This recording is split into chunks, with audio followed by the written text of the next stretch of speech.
శ్రీమాత్రే నమ. జయ గురు దత్తాత్రేయ నమ.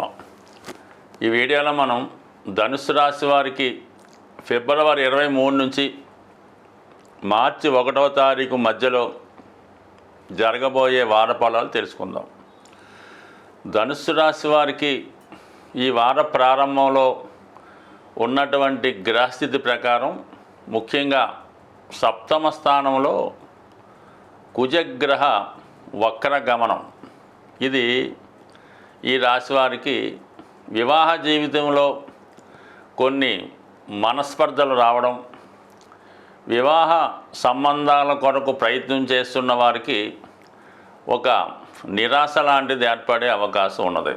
ఆల్రెడీ రిలేషన్లో ఉన్నవారు కానీ, ప్రేమలో ఉన్నవారు కానీ, పెళ్లి సంబంధం కుదుర్చుకున్న వాళ్ళు కూడా చాలా వరకు ఈ కుదుర్చుకున్నటువంటి వివాహ ఒప్పందం ఏదో కారణాల వల్ల మరి వెనక్కిపోయే అవకాశాలు చాలా బలంగా ఉన్నాయి. కాబట్టి మరి లేట్ చేసుకోకుండా ఎవరైతే ప్రస్తుతం వివాహం కొరకు ఎదురు చూస్తున్నారో వాళ్ళు ఇంకా డిలే చేసుకోకుండా తొందరగానే వివాహం చేసుకోవడం వల్ల చాలా వరకు రాబోయే సమస్యల నుంచి బయటపడే అవకాశం ఉంది. ఈ సమయంలో స్థిరాస్తి సంబంధించిన విషయమై అది భాగస్థుల మధ్య కానీ, అన్నదమ్ముల మధ్య కానీ ఒక విధమైనటువంటి విభేదాలు, అపోహలు వచ్చే అవకాశం ఉన్నది.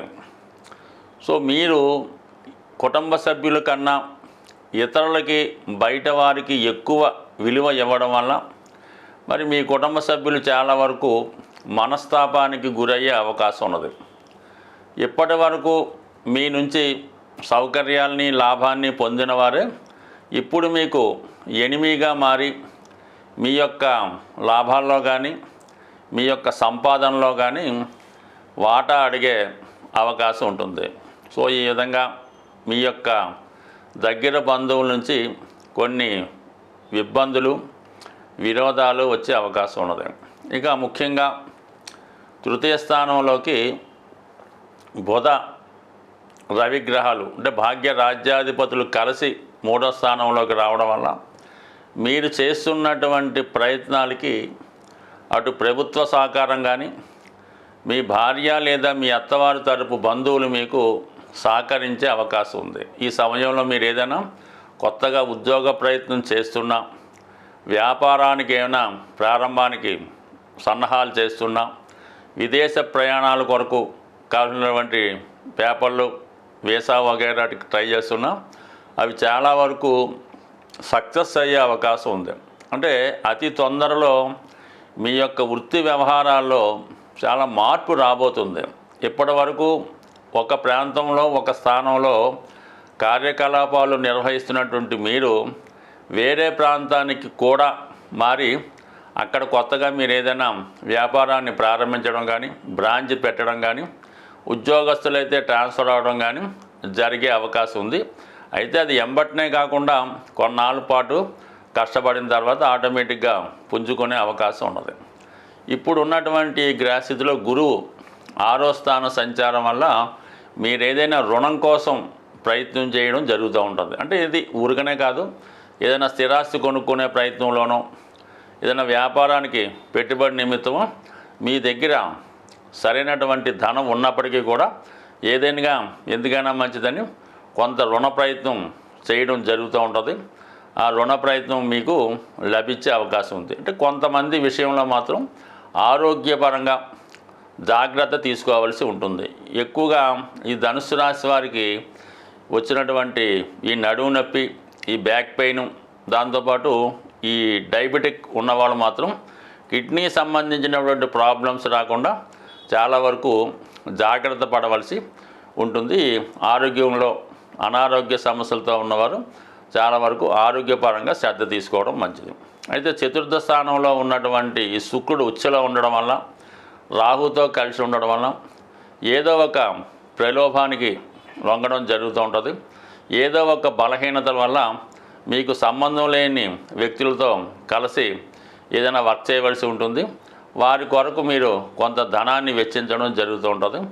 ఈ సమయంలో మీరు ఏదైనా ఒక రహస్య జీవనం లాంటిది సాగించడం కానీ, రహస్యంగా ఎవరితో అన్నా కాలం గడపడం కానీ జరిగే అవకాశం ఉంది. కాబట్టి ఏదో ఒక వ్యసనానికి బలహీనత వల్ల మీ యొక్క మంచి పేరుకి గుడ్ విల్ దెబ్బతినే అవకాశం ఉంటుంది. కాబట్టి సాధ్యమైనంత వరకు మరి ఈ ధనుసు రాశి వారు ఎప్పుడూ కూడా 2 విషయాలకి దూరంగా ఉండడం మంచిది. 1 అన్య స్త్రీ సంబంధాలు, 2 రుణాలు. ఈ రెండుటికి మీరు ఎంత దూరంగా ఉంటే మీ జీవితం అంత గొప్పగా ఉండే అవకాశం ఉంటుంది. సాధారణంగా మరి ఈ వారఫలాలు ఫాలో అవుతున్న వారికి గ్రహస్థితి నుంచి గ్రహాల యొక్క శుభ అశుభ ఫలితాల నుంచి మీకు అనుకూలంగా రావడానికి ఈ వారంలో వస్తుంది మహాశివరాత్రి.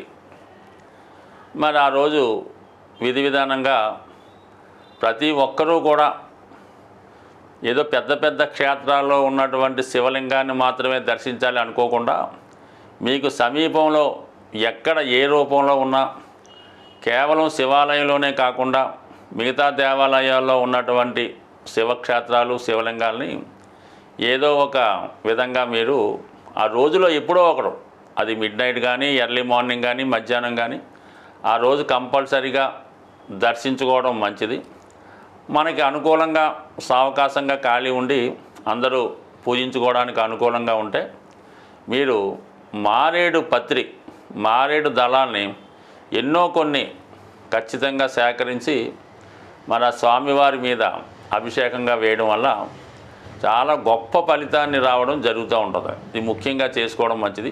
ఇంకా అది అనుకూలంగా దొరకని వాళ్ళు ఏదో ఒక ముఖ్యంగా స్వచ్ఛమైనటువంటి నీటితో అభిషేకం చేసినా పర్వాలేదు. ఏదైనా అభిషేకం చేసినప్పుడు కామన్గా ఈ ప్లాస్టిక్ కవర్లు అలా కాకుండా చక్కగా ఒక మంచి పాత్రలో మనం ఏదైతే అభిషేకం చేస్తామో ఆ ద్రవ్యాన్ని నింపి దానితో అభిషేకం చేయడం మంచిది. దాని తర్వాత మీరు ఆ రోజు విధి విధానంగా ఆ రోజంతా జాగరణ ఉన్నవాడు కానీ ఆహార విషయంలో కూడా చాలా సాత్వికంగా ఆహారం తీసుకోవడం వల్ల శివుని యొక్క అనుగ్రహానికి పాల్గొంటారు. అదే రోజు శివరాత్రి రోజు ఒక అద్భుతమైనటువంటి రెమెడీ మనకి ఈ నాడీ గ్రంథాల్లో రాయడం జరిగింది.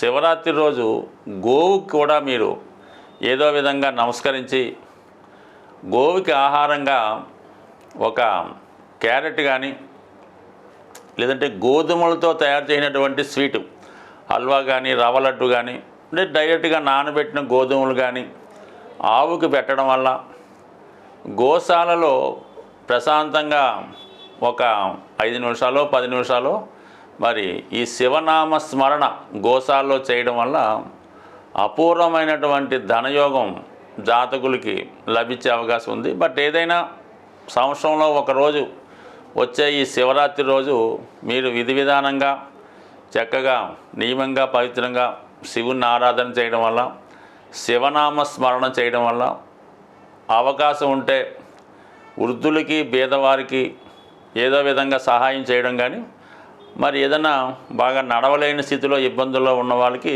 మీరు దగ్గరుండి సహకరించి ఆ స్వామిని దర్శించే విధంగా వాళ్ళకి సహాయపడినా కూడా చాలా గొప్ప పుణ్యాన్ని లభిస్తుంది. ముఖ్యంగా నవగ్రహాలన్నీ కూడా శివుని యొక్క ఆధీనంలో ఉంటుంది కాబట్టి నమ్మని వాళ్ళకి నో ప్రాబ్లం.